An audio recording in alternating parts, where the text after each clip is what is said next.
Salut à tous, c'est Hervé, j'espère que vous allez bien. Bienvenue sur Lidl Cuisine. Aujourd'hui, on va vous permettre de vous réchauffer en très peu de temps avec cette soupe veloutée à la betterave. C'est super joli déjà au niveau de la couleur. Et vous allez voir, comme d'habitude, on va pimper notre soupe avec des petites noisettes grillées sur le dessus et tout. Ça va être très sympa. Vous allez voir, c'est très rapide à faire également. Peu d'ingrédients, je vous les mets en description de la vidéo. Vous les retrouverez chez Lidl. Et aujourd'hui, je me fais assister de Monsieur Cuisine, donc ça va aller encore plus vite.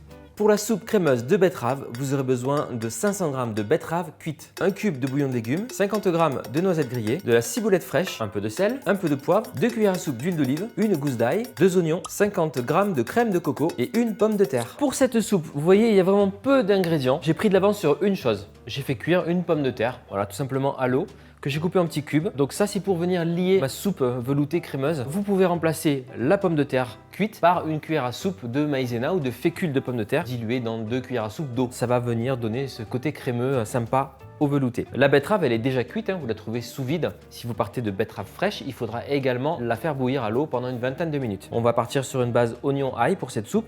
Donc simplement, je vais venir faire rissoler mon oignon. Alors je vais en prendre 2 d'oignons. J'aime beaucoup mettre des oignons dans la soupe. Ça aide vraiment aussi à faire quelque chose de très crémeux. Par exemple, en été, il y a une soupe qui est top. C'est de faire vraiment moitié oignon, moitié courgette. Et vous allez voir le résultat, c'est super bon. On va tout mixer en fin de cuisson. Donc c'est pas grave si vous faites des gros morceaux. Après, plus les morceaux seront petits, plus ça va aller vite au niveau de la cuisson, ça vous savez bien. La betterave, c'est vrai que c'est un légume qu'on aime ou qu'on n'aime pas. Donc dites-moi en commentaire, j'aimerais bien savoir, faire un petit sondage là comme ça. Est-ce que vous aimez la betterave et sous quelle forme? Est-ce que c'est plutôt en salade, en soupe, froide, chaude?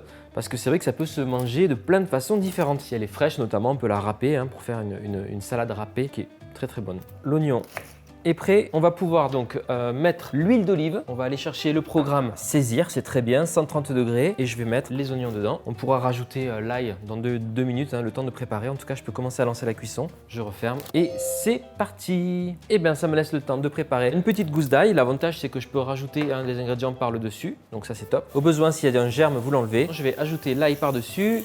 Voilà, ça mélange tranquillement et ça saisit. Au bout de 3-4 minutes, quand nos oignons sont transparents, on va pouvoir ajouter donc le reste des ingrédients, la betterave cuite et la pomme de terre pour commencer. Au niveau de la betterave, vous pouvez la précouper. Alors soit dans le bol directement, parce que ça colore évidemment, donc attention si vous avez une planche à découper en bois, ça va être dur à rattraper. Donc, ce que je fais moi, c'est que je la coupe directement comme ça dans mon petit bol.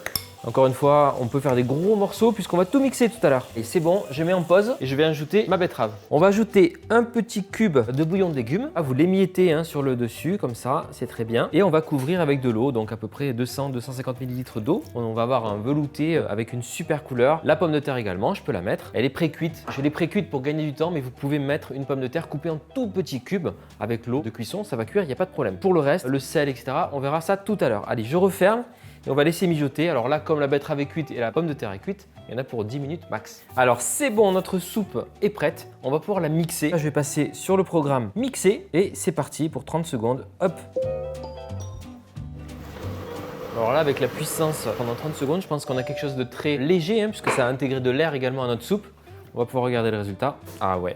Ah, on n'est pas mal du tout. On va pouvoir verser notre soupe veloutée. Waouh, regardez, bien crémeuse. Alors vous avez la possibilité d'ajouter un petit peu de crème de coco dedans si vous souhaitez, ou juste sur le dessus. Donc moi aujourd'hui là j'ai ma base de soupe avec une belle couleur comme je vous l'avais dit. On va pouvoir utiliser un petit peu d'herbe aromatique sur le dessus. Donc là j'ai de la ciboulette. Je vais couper ma ciboulette bien finement comme ça. Jouez toujours sur le contraste avec des choses croquantes comme des petits croûtons de pain maison. Moi je fais toujours quand il me reste des tranches de pain, je les coupe en petits cubes avec de l'huile d'olive, herbe de Provence, fleur de sel. Ça part au four 10 minutes à 180 degrés. Et là vous avez des petits croûtons maison vraiment sympas. Ou des noisettes grillées comme aujourd'hui. Je les concasse avec la lame de mon couteau comme ça. J'ai aussi un peu de crème de coco. La crème de coco, on va pouvoir venir faire quelques petites spirales dessus. Voilà. Ce qui est sympa, c'est que la soupe est épaisse. Donc votre garniture va tenir sur le dessus. Quelques noisettes sur le dessus. Je vais utiliser justement le contraste avec la crème de coco. On peut mettre de la crème classique à la maison, il n'y a pas de problème. La ciboulette et au besoin un petit peu de fleur de sel. Un tour de poivre ou par exemple là j'ai un mélange 5B, ça va très bien. Et voilà, vous avez vu, on ne peut pas faire plus rapide. Vraiment, ça m'a pris